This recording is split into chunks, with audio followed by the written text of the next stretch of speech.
We had one of America's leading and most interesting generals, General James Cartwright, talk about this recently. He talked about the hair trigger system, which now gives the leaders of country only really minutes to decide whether they will launch a preemptive nuclear attack or whether they will respond to a nuclear attack. You know, they say the world is safer than it's ever been in the history of civilization. Do you feel safer today than you did yesterday? I know I don't. With all the madness taking place on this planet, how do you bring order out of chaos? In 1980, a book was published titled The Aquarian Conspiracy by the late Marilyn Ferguson that shares some very powerful insights of the plans of the New Age movement.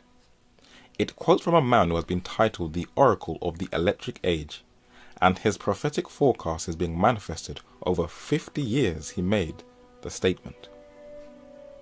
In his enormously influential Understanding Media in 1964, Marshall McLuhan described the coming world as a global village, unified by communication technology and rapid dissemination of information.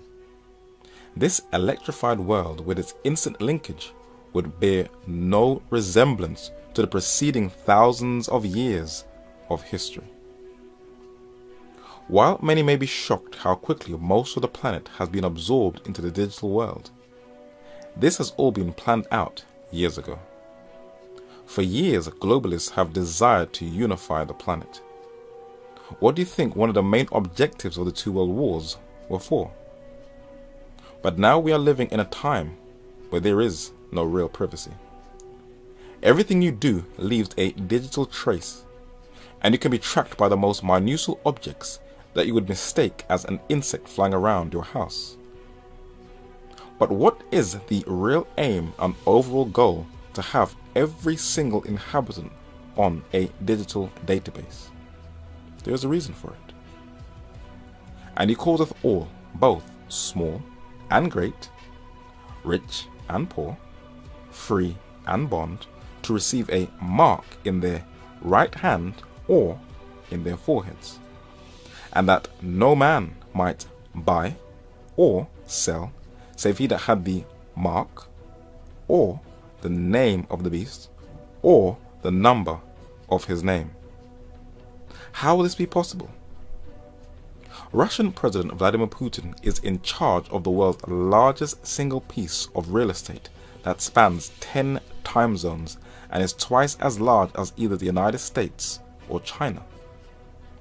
As a result of the war on terror hysteria, with weekly bombings and innocent civilians getting hacked to death, Putin has passed a controversial anti-terrorist bill that gives huge powers to the security services. Many human rights, NGOs and other organizations have said that it is taking Russia right back into the age of Joseph Stalin. It looks no different to what other Western countries are doing, but it is not just the secular civilian population who is affected by it. Thousands fast after Putin signs law banning evangelism outside of churches. He is clamping down on any form of evangelization. According to Fox News, this new situation resembles the Soviet Union in 1929. At that time, confession of faith was permitted only in church. Hanu Hauka, president of Great Commission Media Ministries, told national religious broadcasters according to Breitbart News, "Practically speaking, we are back in the same situation. These anti-terror laws are some of the most restrictive in post-Soviet history. The law, which is supposed to be aimed against the spread of terrorism and extremism, has also been approved by the Russian parliament's upper chamber. The move blocks the sharing of faith in any place that is not a government-sanctioned house of worship." In the United Kingdom, unelected British Prime Minister Theresa May came into office on the 15th of July 2016. Though not as draconian, she has been pushing for a surveillance state for a couple of years now with similar legislation to Putin's Russia. Many have been concerned with her agenda of violating the privacy of every single civilian in the UK. When she was Home Secretary, former DPP Lord MacDonald was concerned for her hasty legislation, for like Russia, Christian preachers, buskers and peaceful protesters could effectively be driven off the streets under draconian new powers designed to clamp on anyone deemed annoying, according to a former director of public prosecutions. Lord MacDonald QC said Theresa May, the Home Secretary at the time of this article, plans for new civil injunctions to replace antisocial behaviour orders, ASBOs, amount to gross state interference with people's private lives and basic freedoms. Google has been given access to NHS medical records without consent of the civilians in the UK, and this is how far they are invading one's private space, not only in Russia, the UK and Europe, but also in the United States, where they want more and more of civilians' private data. But those who play their role in gathering information don't want their privacy violated. Isn't that called double standards? The United States is looking to flood US skies with a pilotless array of drones, where America will be the most surveillance territory on the entire planet. While these laws and legislations are unnecessary and intrusive, and millennials have no idea what is going on, they echo a time period when one power single-handedly had complete control over a single continent. In a book titled Ecclesiastical Megalomania, the late John W. Robbins, who published his book in 1999, saw that modern-day regimes only reflect the papacy. The Roman Church state devised much of the theory on which secular 20th century totalitarian regimes have been based, as well as acting as a model for them. The practices and policies we associate with secular totalitarianism: thought control, coerced adherence to the party line, domestic espionage, denunciation by friends, family and acquaintances, midnight arrests, secret prisons, secret police, secret trials, forfeiture of property, censorship, the leadership principle, an infallible leader, an infallible party, wars of aggression, wars of extermination, the big lie technique propaganda. These are also the things that have characterized the theory and practice of the Roman Church state for centuries. Anytime you want to see how these policies will be implemented, then the United States will show you its current and future foreign policy through its most effective propaganda tool: Hollywood. When the saints go marching.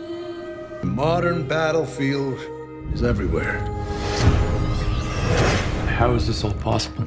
Think of it as a Google search, except instead of searching only what people make public, we're also looking at everything they don't.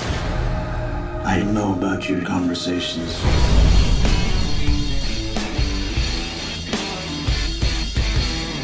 I'm putting together a team, people with special abilities. You see, I believe enemies are coming. Stop right there. I'm in. I believe that an enemy is coming from far away. I'm looking for warriors. I'm building an alliance to defend us.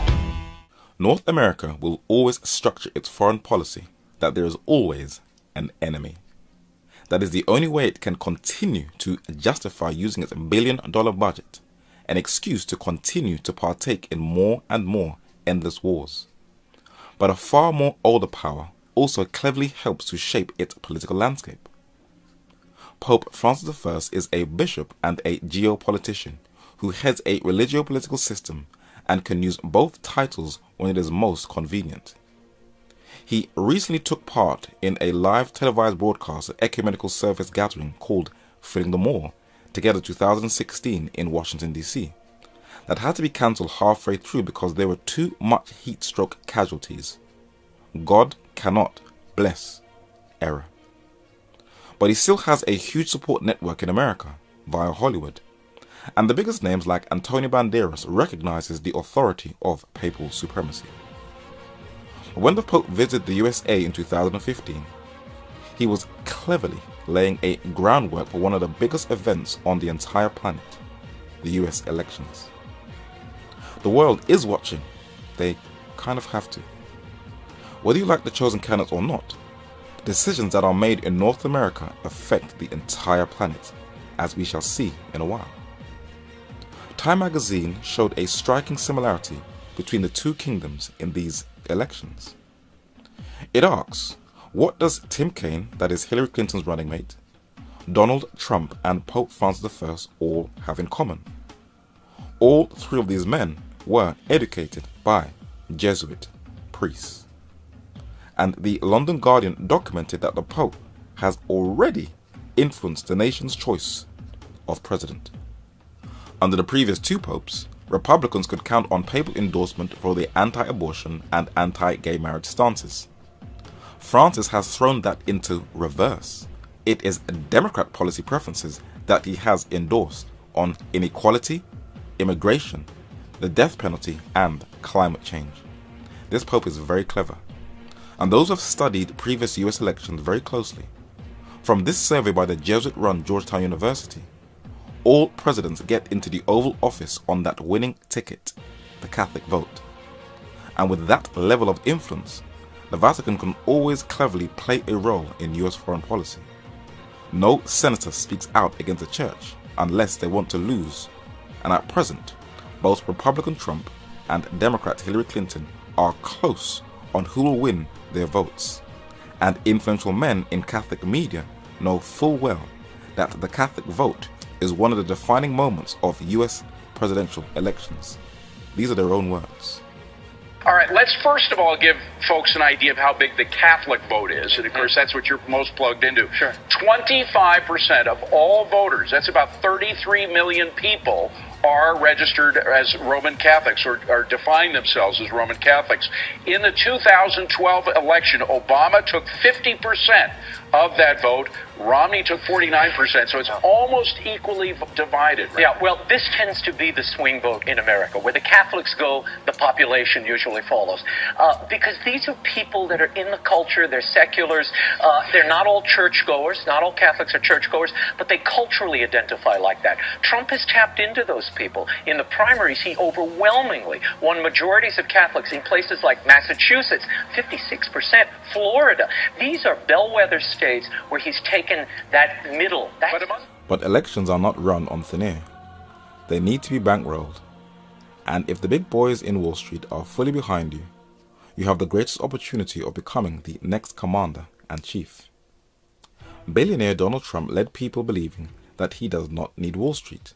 But let's be honest, you do.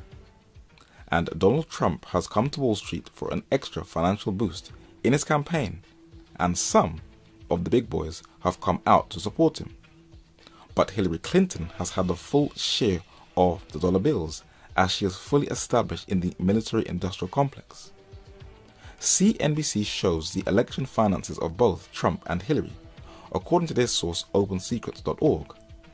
But Hillary is receiving financial assistance from the oil company ExxonMobil, Boeing, the second largest defense contractor in the world, and UBS, the Swiss global financial services company. And it is quite clear who Pope Francis I, Wall Street, and the military-industrial complex want to be the next president. And many are seeing that the US is an oligarchy, not a democracy, where the economic powers, not the people, determine the destiny of the country. The Atlantic tells us how corporate lobbyists conquered American democracy. And it tells us that today, the biggest companies have upwards of 100 lobbyists representing them, allow them to be everywhere, all the time. Many Americans are very weary of the corporate-run, the Trans-Pacific Partnership. Do you want to know why? Mansur Gidfer, spokesman for the anti-corruption group Represent.us, says, How can we expect politicians who routinely receive campaign money, lucrative job offers, and lavish gifts from special interests to make impartial decisions that directly affect those same special interests? Good first said. As long as this kind of transparently corrupt behavior remains illegal, we won't have a government that truly represents the people.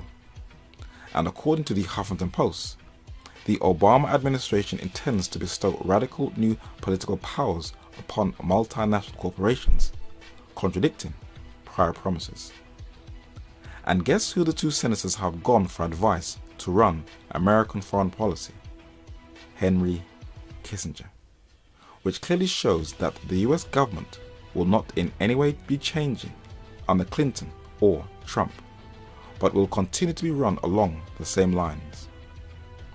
Both Donald Trump and Hillary Clinton have snuggled up to Kissinger because those who understand at least the basics of politics know full well that a single human being cannot change an entire system overnight and eradicate years and years of foreign policies. It is very important to look at Kissinger's horrific track record and see how American foreign policy has damaged the planet. Henry Kissinger has to consult lawyers before traveling to certain parts of the world so he's not arrested for war crimes. For many places he visits, he is lambasted as a war criminal. You may wonder why. He ran US foreign policy from 1969 to 1977 and is loathed by liberals as a ruthless practitioner of global realpolitik. His alleged crimes, according to the London Independent, are numerous: the bombing of North Vietnam and Cambodia, covert support for the coup against Chile's President Allende in 1973, support for assorted other obnoxious right-wing regimes. So he was behind Argentina's dirty war that killed thousands of civilians, where the effects are still felt. This book, titled The Trial of Henry Kissinger, is an indictment against this man and details his crimes against humanity. When the Muslim leader of Indonesia, Suharto, invaded a predominantly Roman Catholic country, East Timor, where the civilians were embracing Leninism instead of Catholicism, it was approved by Henry Kissinger. There was no opposition by the Vatican, as it was an ally of the United States during the Cold War to purge out communism from the earth. And in the third most populous Muslim majority country, Bangladesh, Kissinger was also behind the genocidal bloodbath in that region, and this is what the New York Times says. On March 25, 1971, the Pakistani army launched a devastating crackdown on rebellious Bengalis in the east. Midway through the bloodshed, both the CIA and the State Department conservatively estimated that about 200,000 people had died. The Bangladeshi government figure is much higher, at 3 million. As many as 10 million Bengali refugees fled across the border into India, where they died in droves in wretched refugee camps.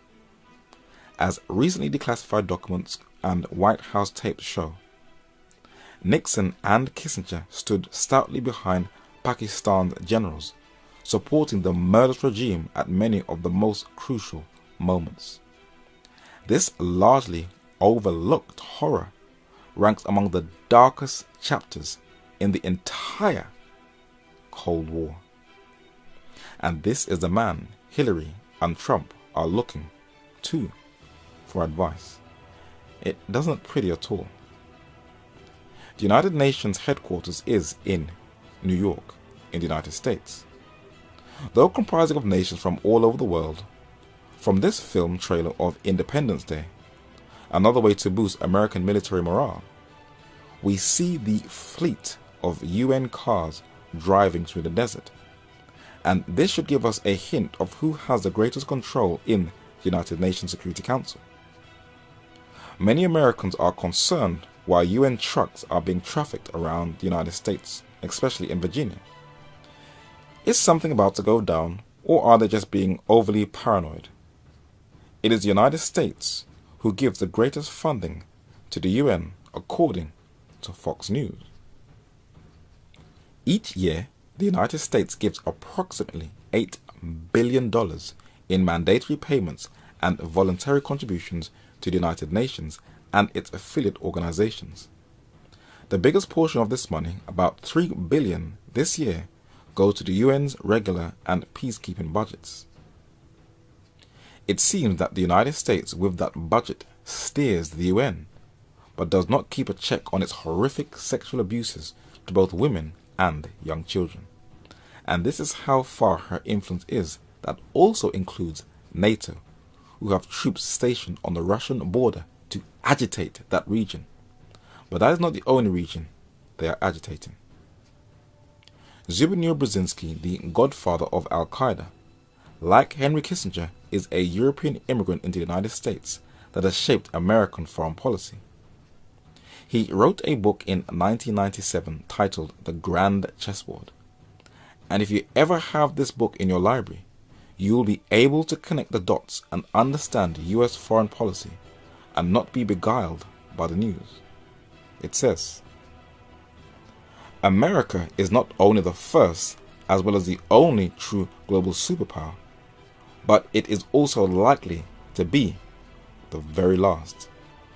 For America, the chief geopolitical prize is Eurasia. I wonder why.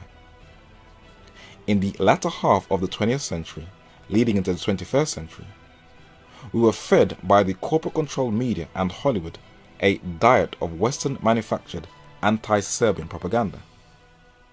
When you live in the West, you can be cleverly coerced into hating and detesting an individual or group of people without even knowing who they are, having never met them, but you put up a hostility towards them because it was fed to you that these people are evil, and most of us go with the narrative. Why did the US government demonize the Serbs? It is not because of who they are, but where they are geographically located. When you are in a region that relies on natural resources, if you don't hand it over to the Western corporations for free, then you will be a target. And in the Balkans Yugoslav region, this well-calculated invasion was only a part of a broader goal to penetrate into the rest of Eurasia. Brzezinski says, the Eurasian Balkans, that is where the Serbs are based, are infinitely more important as a potential, now listen to the key word highlighted, economic prize. An enormous concentration of, guess what? Natural gas and oil reserves is located in the region, in addition to important minerals including gold. And starting from the Balkans, the US military-industrial complex can continue its inroads into Asia, the East. Why? About 75% of the world's people live in Eurasia, and most of the world's physical wealth is there as wealth, both in its enterprises and underneath its soil. Eurasia accounts for about 60% of the world's GNP, that is gross national product, and about 3/4 of the world's known energy resources. Do you see what the Ukraine and Syria crisis is over? Energy. The London Guardian makes it plain and clear. Are you getting a clear understanding of NATO troops being deployed on the Russian border? Russia also has oil and gas and has access to that region's natural resources, and America does not want to share the spoils. Brzezinski continues. Another major uncertainty looms in the large and geopolitically fluid space of Central Asia. This huge region, torn by volatile hatreds and surrounded by competing powerful neighbors, is likely to be a major battlefield, both for wars among nation states and, more likely, for protracted ethnic and religious violence. This is me! Take action! Take action! Silence is not an option!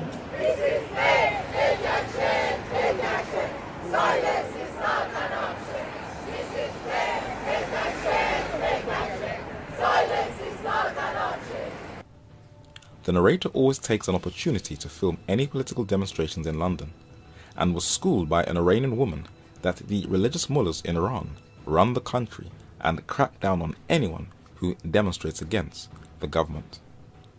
The United States is fully aware of the divisions in that region and uses it to her advantage.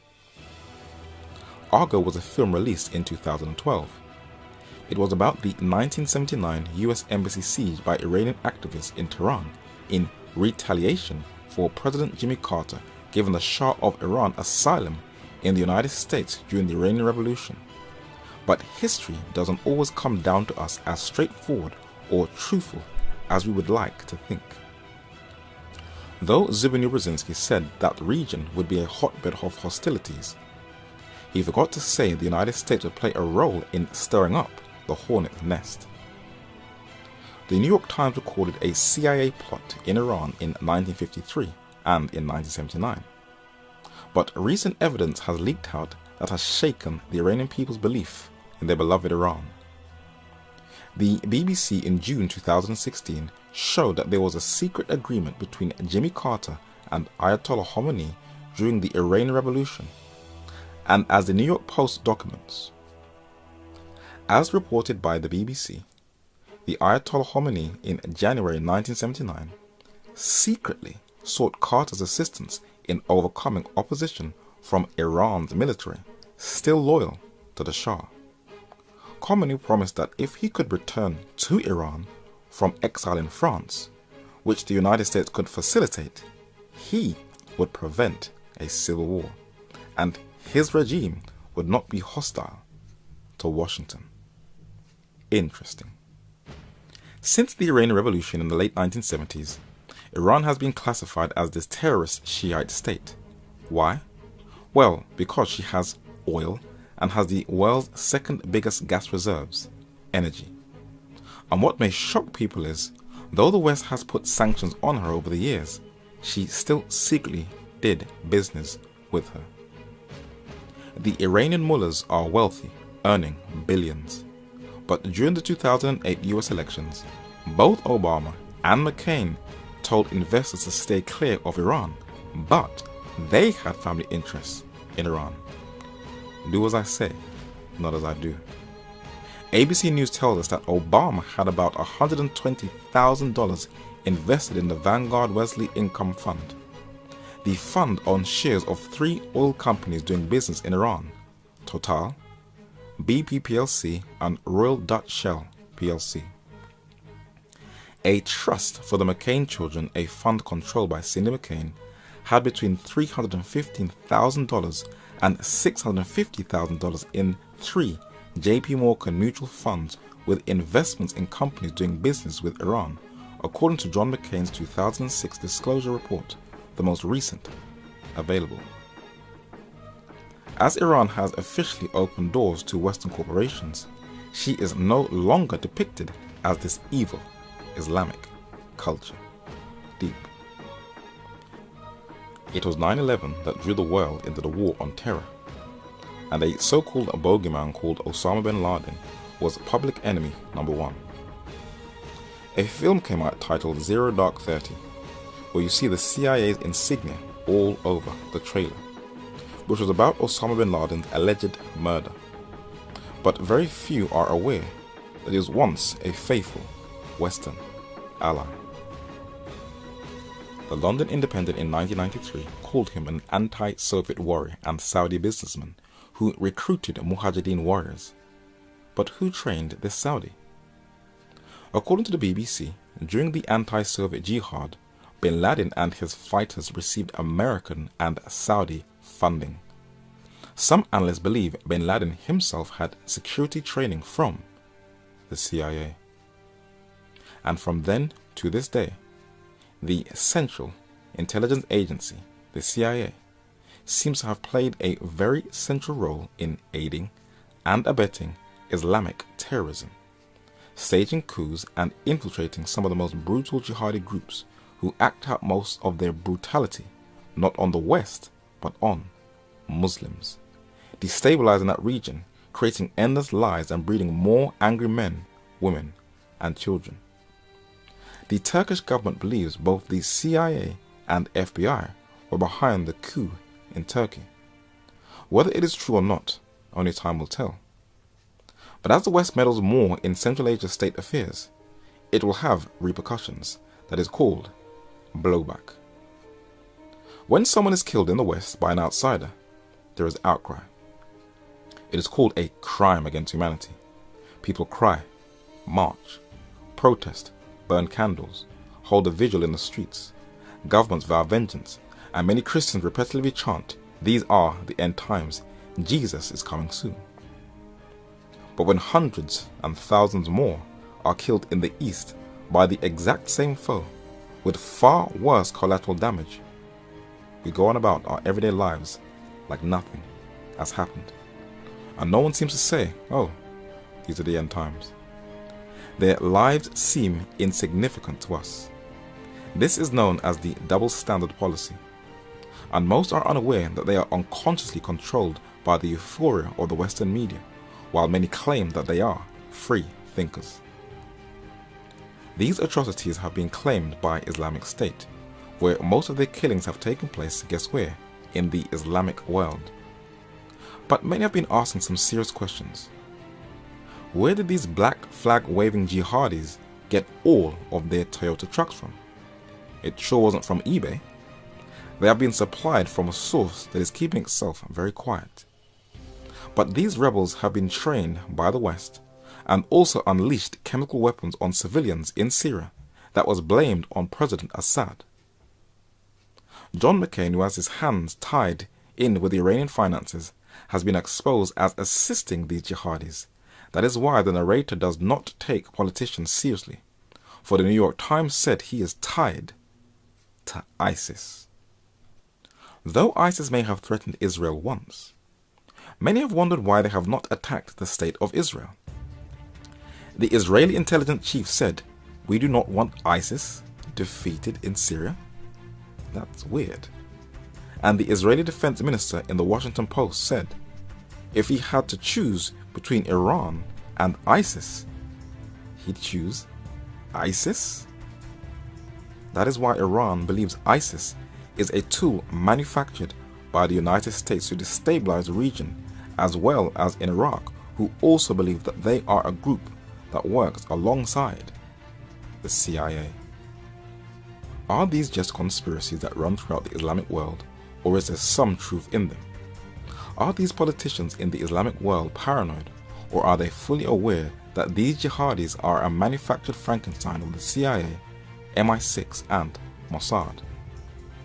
Well, let us check out Saudi Arabia. Some are aware that to combat terrorism, the West should stop supporting Saudi Arabia. For Hillary Clinton knows that it is a critical source of terrorist funding. But as the New York Post records, US and Middle East business interests are deeply tied. For it records that in the wake of Orlando, Hillary Clinton called out Saudi Arabia, Qatar and Kuwait for funding extremist organizations and supporting radical schools and mosques all over the world. What she didn't mention is that all three also fund her. The Saudis have not only given $10 million to $25 million to the Clinton Foundation, they also donated $10 million to help fund Bill Clinton's presidential library. Saudi Wahhabism is the ideological foundation for Islamist terrorism, especially ISIS, who can trace their whole philosophy to the Arabian Peninsula. And the narrator has never been drawn into the hype of the global war on terror. The very people who are meant to be our so-called enemies are the same people who are being financed by the governments that are meant to be protecting us. And with an increase of global pandemonium, the governments will attempt to bring order out of chaos. And one of these two candidates, Donald Trump or Hillary Clinton, is going to steer the ship, and we need to keep our eyes glued to current events. The Bible is clear in 1 Timothy chapter 2, verses 1 and 2, that we must pray for all of those who are in power and authority, so that we can all live a peaceful life. But Ezekiel chapter 33 also gives warning that the watchman, when he sees danger coming, must warn the people. This is Even at the Doors with an update on world affairs, and please research everything that has been presented. Feel free to subscribe to the Even at the Doors YouTube channel, where you'll receive regular videos. And you can follow us on Facebook and Twitter by clicking on the links below. I would just like to thank all those who have sent donations that have kept this ministry afloat. And if you would like to continue to support this work, also click on the link below. If you would like to see this work spread even further, you have permission to distribute this video for non-commercial or commercial use on the condition that you do not add or take away from the content of this study. Thank you.